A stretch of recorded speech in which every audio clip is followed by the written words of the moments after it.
Olá, tudo bem? Hoje eu vim falar com você sobre o conto daquela moça muito linda que acabou se envolvendo com uma fera. Conto da Bela e a Fera. Esse conto, ele é muito simbólico. Por quê?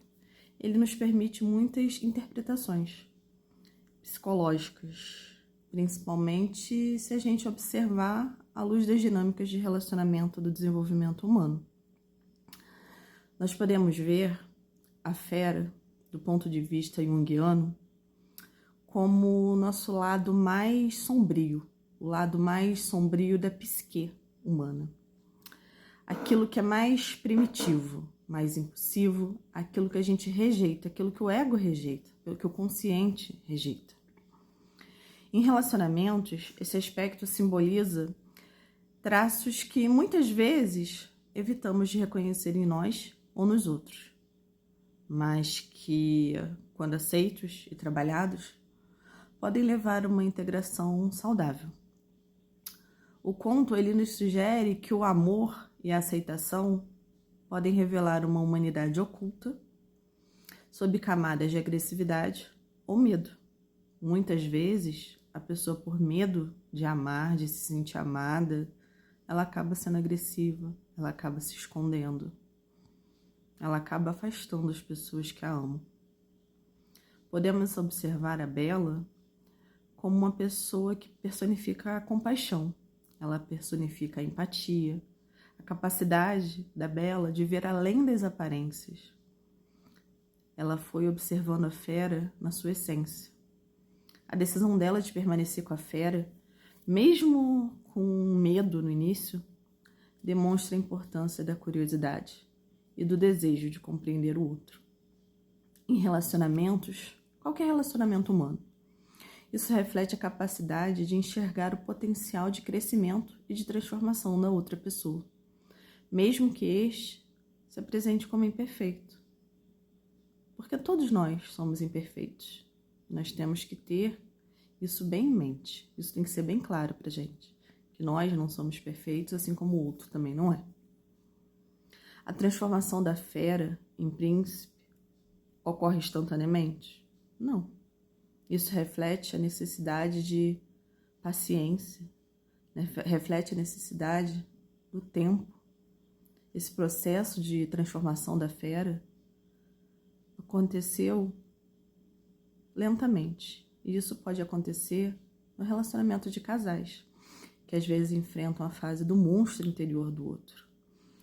Que a capacidade de permanecer e nutrir, às vezes, transforma um vínculo em um vínculo duradouro.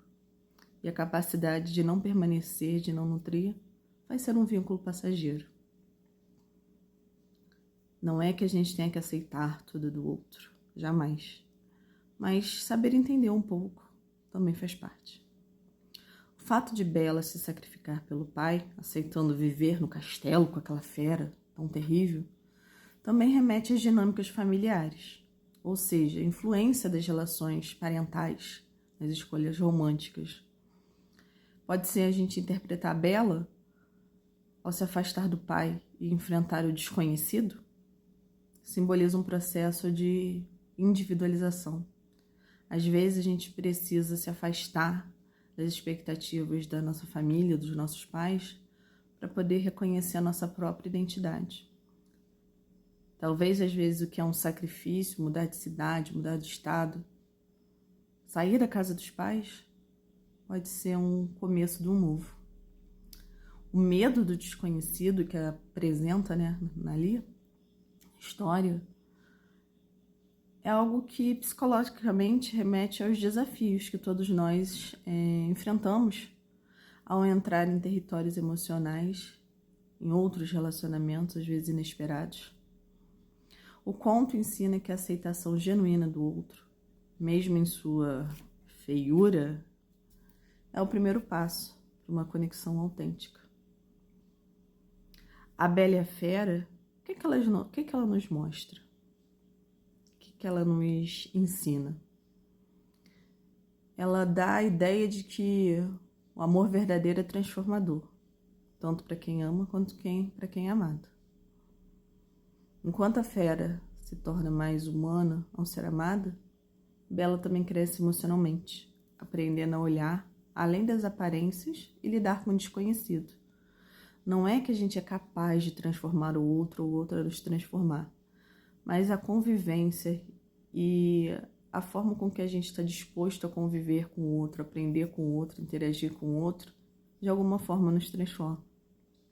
O outro sempre tem a nos ensinar e a gente sempre tem algo para ensinar. Do ponto de vista psicológico, a gente pode ver esse conto tratado como um simbólico no processo de amadurecimento emocional, tanto individual quanto da relação. Ele nos ensina que para construirmos relações significativas, é preciso aceitar os nossos medos, as nossas vulnerabilidades, enxergar além das nossas máscaras e além das máscaras das pessoas com que a gente se relaciona. A Bela e a Fera, ela é uma celebração do poder redentor do amor e do autoconhecimento, do amor próprio mesmo. Ela nos ensina o processo de transformação pessoal. Às vezes, a gente leva o conto da Bela e a Fera, a nossa vida, as histórias que a gente ouve, como algo de transformação do outro, como algo que fica somente no imaginário. Mas é necessário que a gente entenda que a maneira que a gente se relaciona com outras pessoas, e digo aqui não só relacionamento amoroso, relacionamento entre seres humanos, a gente aprende, a gente deixa um pouco que é nosso e pega um pouco que é do outro. Se relacionar com pessoas que às vezes a gente não entende, não significa que a gente deva aceitar ser maltratado, ser humilhado, ser ferido de alguma forma. Significa que a gente também tem que se impor, se cuidar, se respeitar, se proteger, mas também olhar o outro com um olhar de empatia, de compaixão, tentar entender o porquê do outro estar assim. Repito, não é para aceitar maus tratos, humilhação, mas é só para entender que às vezes a gente vê uma pessoa mais fria, mais distante, e a gente fala, ai, aquela pessoa é metida, ai, aquela pessoa é rude, aquela pessoa... Não, às vezes é a personalidade dela, às vezes é uma pessoa que sofreu muito, às vezes é uma pessoa que é somente tímida. Então, às vezes vale a pena a gente investir um pouquinho no relacionamento, investir um pouquinho em conhecer as pessoas. Investir também em nos conhecer, entender os nossos medos, os nossos defeitos, os nossos desejos. E quais são as nossas vontades para estar libertos, para se sentir liberto? Será que, por exemplo, a Bela, ela não quis se colocar prisioneira da Fera para poder entender uma nova realidade? Como seria a vida dela longe do pai dela? Ver outra perspectiva de vida? Será que nós, enquanto pessoas, enquanto seres humanos, também não temos às vezes essa vontade de sair de perto da nossa família?